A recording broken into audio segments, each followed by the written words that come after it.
name is John Simion. I'm an experienced and award-winning technologist. I've got more than 10 years of experience designing, building, and selling software, and I've worked with Fortune 500 companies and national governments. Julie is a construction management professional. She's a project manager. She's also a former military officer, and she works on large-scale construction projects. She currently works as a project manager for HYM Investments, which is one of the largest private property developers in the country.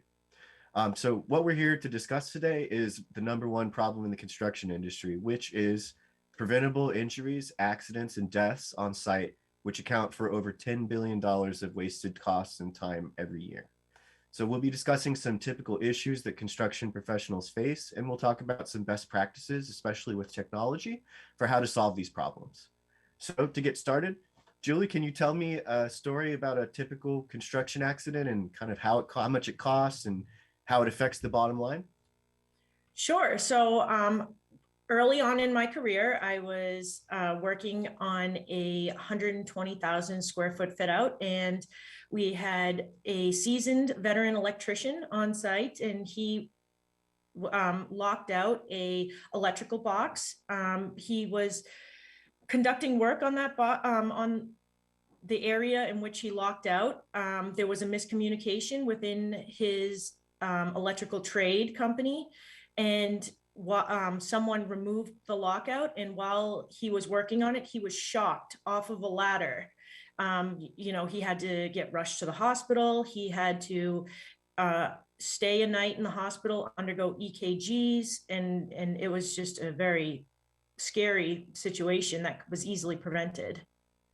Oh, that sounds terrible. So would it be accurate that like something like that would cost like $10,000 a day, even or more? Easily. When injuries occur, there's always an insurance deductible. That insurance deductible can, depending on the severity of the injury, can run 5, 6 figures. Then there is also the safety aspect of it, where the safety department gets called in. We have stand downs. Stand downs can cost anywhere from 5 to 6 figures a day in loss of work. You have to figure, each person makes about $800 a day on site. If you have 100 workers, you're talking $80,000 easily. Wow. So if we're talking about keeping safe, what's usually done right now in terms of on-site training and keeping up to date with compliance records? Well, everything today is like very archaic. You know, everybody, everything is done kind of through paperwork, and there's long paper trails associated with everything. There hasn't been a digital transition into safety management on project sites. And, I feel that it is far past its time that we kind of make that transition into having better technological advances on safety. So it really sounds like the existing methods kind of fail pretty often, right? Yeah, I mean, all the time. Every project has at least one safety violation or incident, depending. Some of them will be more severe than others, of course, but every project has its safety issues. So what happens to the job site or like the contractors? Like what happens to them if I got electrocuted on site? Like what happens? Well, our on a normal situation that I described, our safety department would come in. They'd conduct their own individual investigation. They would have all of the electricians conduct a stand down, which means they would all come in and conduct safety training. And usually that will take a full day out of work for that individual trade and any other trades that were impacted by that incident. What about OSHA? OSHA, depending on how serious the injury is, sometimes scaffolding will collapse, a crane will collapse, anything where a life is impacted will usually result in a OSHA investigation. Probably a fine. And a fine, depending on the level of negligence and who was involved in the incident. That makes sense. So if somebody does get hurt on the site, beyond just affecting the electricians, does it affect like everybody else as well? Can you talk about that? Yes, I mean, it affects morale. Like if for the electricians, if that man were to die, the entire morale of that trade and all the other trades that knew that man, they'll all be affected. Monetarily, they're affected. Time and schedule, they're affected. Having safety issues and safety violations and incidents can affect an entire project. Yeah, and so OSHA would probably get involved in that as well. So for the viewers, when I talk about OSHA, I mean the Occupational Safety and Health Administration.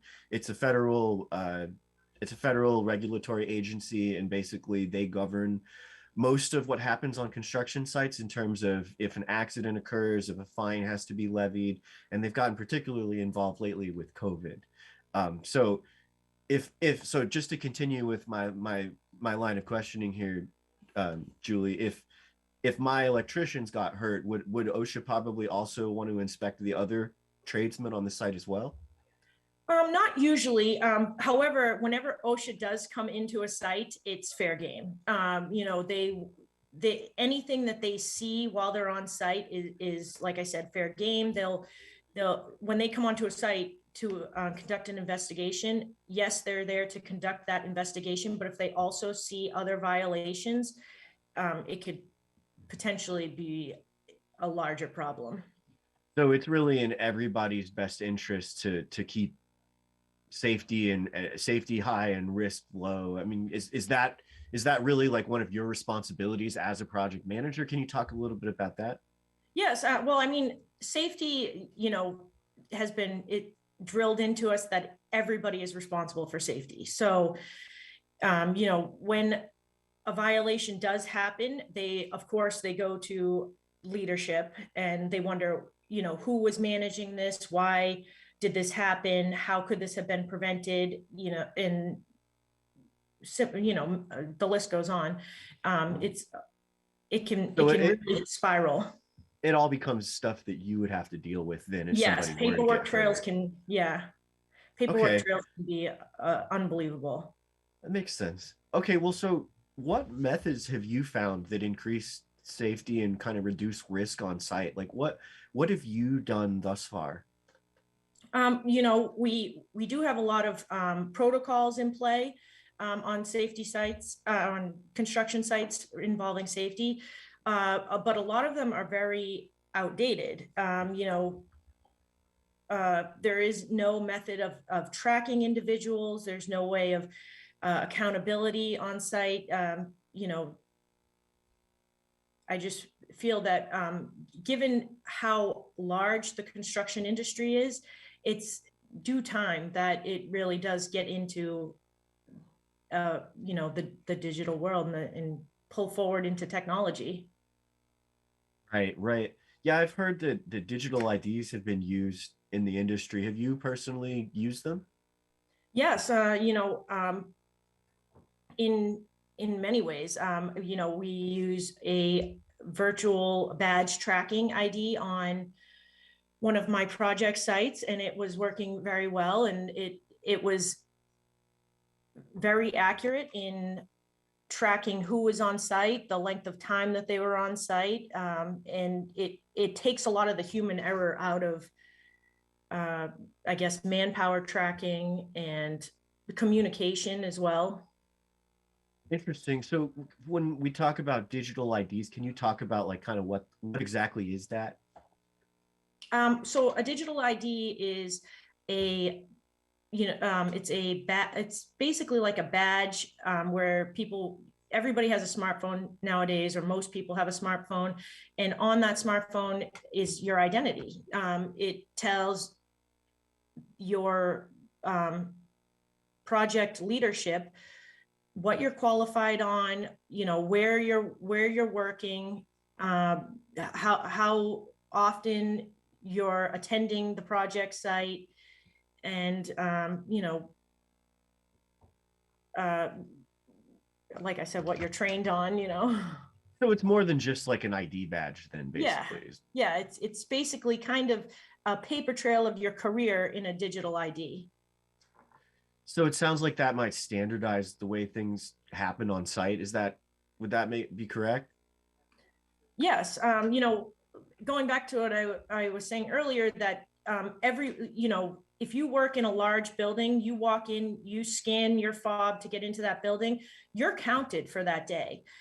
Construction is one of the few industries that doesn't have a method of tracking people on a job site. These, you know, construction can be a very large, sometimes you can have people 100 to 400 people on a project in a given day, and there really isn't a real accountability for all of those people on site. You have a superintendent and an assistant superintendent usually on a project that's around $30 million, and you have those two personnel managing 150 people. It's, you know, very unrealistic. I did 10 years in the military, and the military, as a leader in the military, as an officer, they always teach you that the most effective span of control is 3 to 5 people, and anything after that you start to lose control. So you will have a superintendent and an assistant superintendent managing 100, 150 people, 200 people sometimes, and it's just unrealistic for a superintendent to know exactly who's on site, what everyone's doing. Is everybody trained? Is the equipment up to date? It just is unrealistic to be able to manage at that capacity Just by hand. by hand and by walking around the site and observing. If there's ever an emergency on site, for example, if there's a fire, everybody comes out of the building and they would gather around what they would call a muster point on a project site. You know, it's very hard to tell if everyone's out of the building. You could have, for example, the electrician could have 40 people on site that day, and let's say everybody gets to the muster point and he only has 39. Well, does he have everybody? Did he just give a wrong count at the beginning of the day for how many people that he had? Or is he actually missing somebody? And by Wow. face, even he can't tell who he might be. Wow. That sounds like quite the problem. Well, hey, it seems like we need to take a break. So we'll continue this compliance discussion at the break, and we'll move on to another topic regarding these digital IDs.